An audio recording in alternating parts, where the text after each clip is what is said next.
Halo teman-teman, kenalin. Aku Siti Minahayati dengan NIM 24013030400261 dari kelas A. Nah, di video pembelajaran kali ini kita bakal bahas topik yang super penting dalam dunia psikologi, yaitu observasi dalam psikologi. Observasi itu adalah salah satu metode dasar yang sering banget dipakai para psikolog buat memahami perilaku manusia secara langsung. Kita bakal bahas mulai dari pengertian, tujuan, fungsi, jenis, tahapan, teknik pencatatan, sampai objektivitas dan bias dalam observasi. Jadi, nonton sampai akhir ya biar makin paham. Oke, kita mulai dari pengertian dulu ya. Jadi teman-teman, secara sederhana, observasi dalam psikologi itu adalah proses mengamati perilaku manusia secara sistematis dan terencana. Artinya, kita nggak cuma lihat sekilas aja, tapi benar-benar memperhatikan, mencatat, dan menafsirkan perilaku seseorang dalam konteks yang tepat.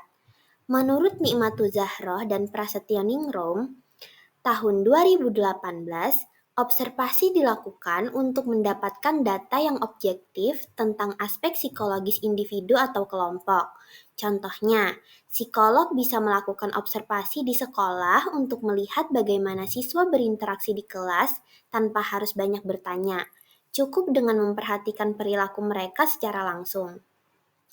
Nah, setelah tahu pengertiannya, sekarang kita bahas tujuan observasi. Tujuan utamanya adalah buat mendapatkan data yang akurat dan nyata tentang perilaku manusia. Karena nggak semua hal bisa dijelaskan lewat wawancara atau tes psikologi. Kadang orang bisa jawab, iya, saya tenang kok. Tapi pas diamati ternyata gelisah, jalan mondar-mandir, atau sering menggigit kuku. Nah, dari observasi kayak gini, psikolog bisa dapetin gambaran yang lebih jujur dan alami tentang seseorang.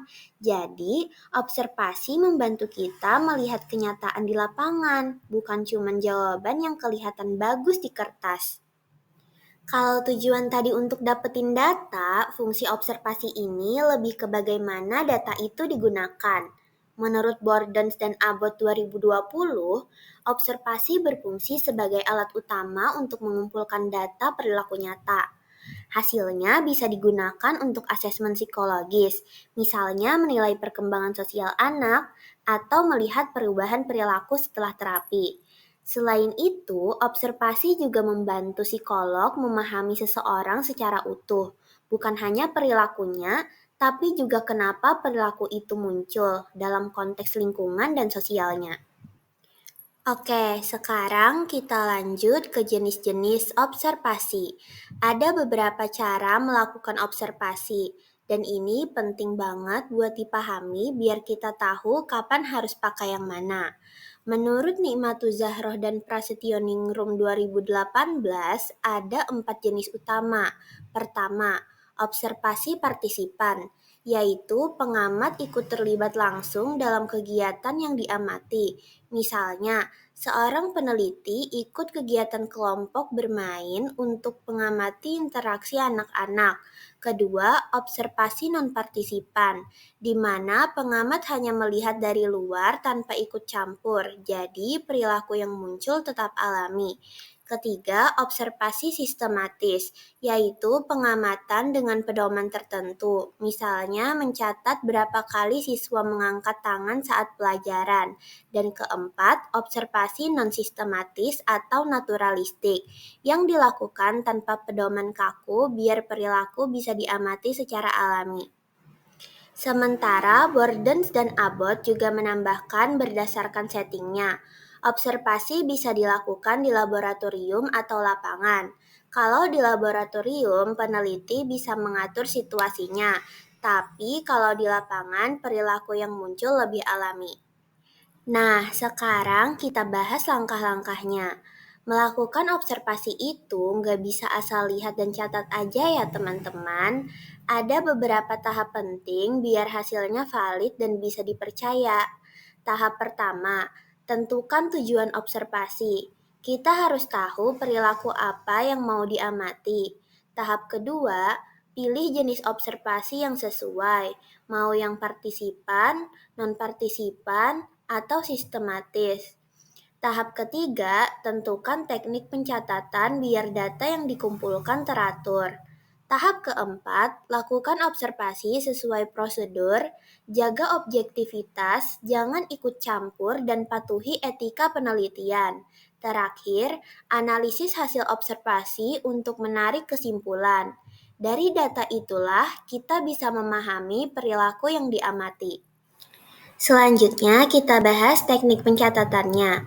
Menurut Nikmatu Zahra dan Prasetya Ningrum, ada beberapa teknik yang umum digunakan. Yang pertama, checklist. Bentuknya kayak daftar perilaku yang tinggal ditandai muncul atau tidaknya. Yang kedua, running record, yaitu catatan naratif dari awal sampai akhir pengamatan. Yang ketiga, time sampling, yaitu mencatat perilaku di waktu tertentu, misalnya tiap 30 detik. Yang keempat, event sampling, yaitu mencatat setiap kali perilaku tertentu muncul. Dan terakhir, anecdotal record, yaitu catatan singkat tentang kejadian penting yang menarik selama observasi. Menurut Bordens dan Abbott, teknik pencatatan ini harus disesuaikan sama tujuan penelitian, karena setiap metode punya kelebihan dan kekurangannya sendiri.